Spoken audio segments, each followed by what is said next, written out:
Saw X, or Saw 1.5, whatever you want to call it, is the next movie in the franchise. It was a great return to form. After all those tiring, half-assed Saw sequels, we finally get a good one. Tobin returns as Jigsaw. Yeah, I know. I swear he's been dead like 10 movies ago, but it's explained. I'm glad they took the story back to what we care about, which is Jigsaw and John Kramer. In the other sequels, we follow his proteges try to take the mantle from him, but there's only one Jigsaw. John Kramer has this anti-hero aspect about him, while also having this righteous approach to his work. He genuinely believes in what he does, and that's what the Saw franchise was built on. Somewhere, the studios forgot that and just threw a bunch of gore at you and hoped you'd be happy. That may have worked for some, but that got boring for me real quick. Saw X follows the events of the first Saw movie, and you follow John Kramer as he's trying to fight his cancer. John feels human and vulnerable, something you never really get in the other installments. Saw X happens between Saw 1 and Saw 2. We follow his journey of searching for a cure which takes him into unknown territories and leads him to his next subjects that need his holy guidance. The contraptions are clever but feel personal. The story is generally well paced and the puzzle has you engaged. It's been a while since I watched a Saw movie and I got that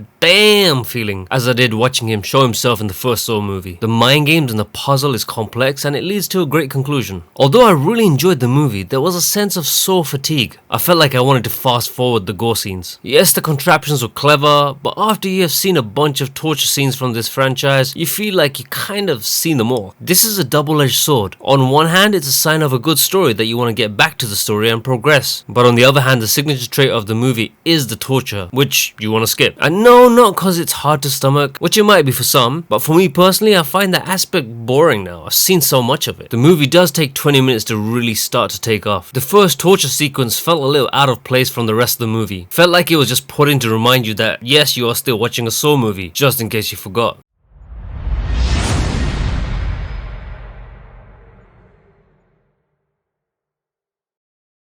If you're a fan of the Saw franchise, then this is a must watch, but for everyone else, it's generally a good movie. But if the gore doesn't sit well with you, then you are not really missing a lot skipping this. I personally enjoyed the first Saw movies, so I was glad to see it return to what I loved about the franchise, which is the puzzles and the mind games that John Kramer plays. Check it out and let me know what you think, and if you have already seen it, let me know what you thought in the comments below. Until next time.